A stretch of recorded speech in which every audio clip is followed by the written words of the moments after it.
Hari ini saya akan membahas tuntas si Vivo X80. Let's go!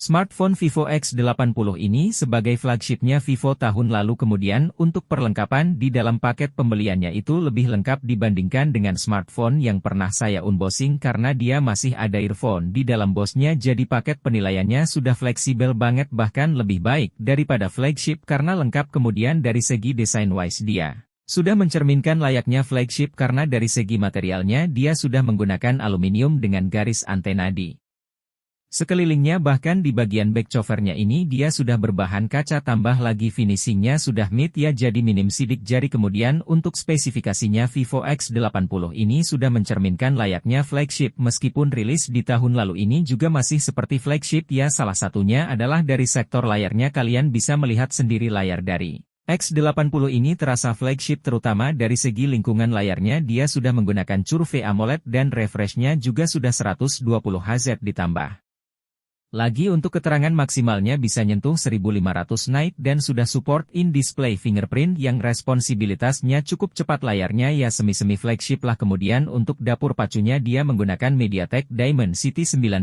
dengan fabrikasi 4 nanometer, RAM 8GB, internal 256GB S3 1 dan baterainya 4500 mAh. Suhu yang dihasilkan atau temperatur dari Vivo X80 ini sangat tidak mengganggu ya, untuk sehari-hari dia tidak mudah panas dan cukup nyaman. Bahkan menurut saya dari segi performa ini Dimensity 9000 itu jika kita bandingkan dengan smartphone X flagship tahun lalu seperti Xiaomi 12 itu suhunya masih bisa termanage di Dimensity 9000 ini ya dibandingkan dengan Xiaomi 12. Kemudian secara skor Antutu dengan Snapdragon X20 itu lebih bagus di Dimensity 9000 ini, bahkan kita bandingkan dengan smartphone di rentan harga yang sama ya 6-7 juta seperti Samsung S21 VIA yang memang banyak banget peminatnya di rentan harga ini, itu justru jauh masih oke di Dimensity 9000 ini. Jadi memang di rentan harga segini Samsung S21 VIA dan Xiaomi 12 agak ketar-ketir sih dengan performa dari Dimensity 9000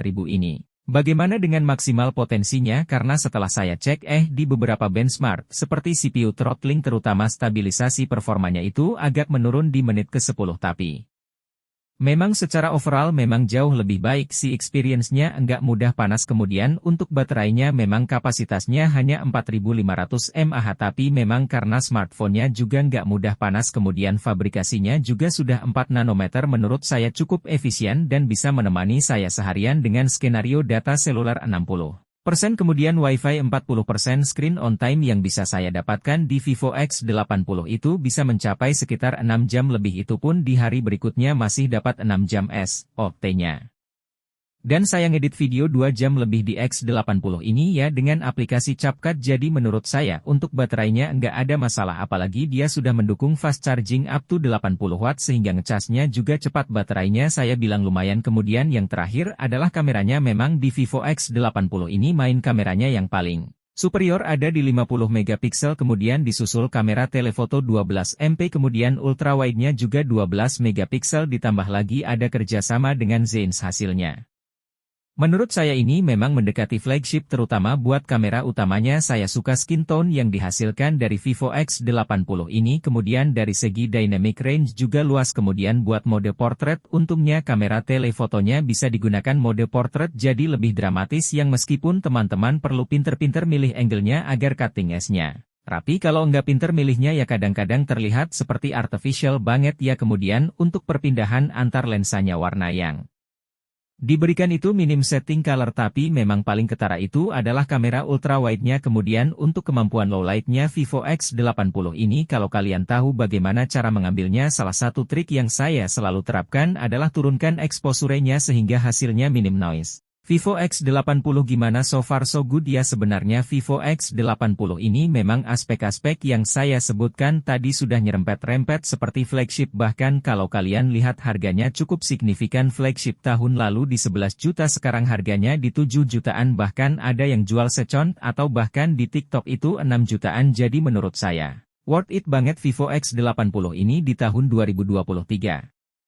Tapi kita akan ngasih tahu untuk fitur-fitur yang lain sebenarnya sudah diperbaiki dibandingkan dengan seri sebelumnya seperti dia sudah mendukung stereo speaker 5G NFC juga sudah ada sampai motor vibration dari X80 ini ya terbilang oke lah dan dari sektor kameranya videonya memang bagus cuman ultrawide-nya sebenarnya resolusi 12 megapiksel. Itu bisa 4K ya secara spek tapi dia memilih cuman di 1080-30 fps saja jadi mungkin hal-hal minor aja sih yang tidak lengkap di Vivo X80 karena secara overall.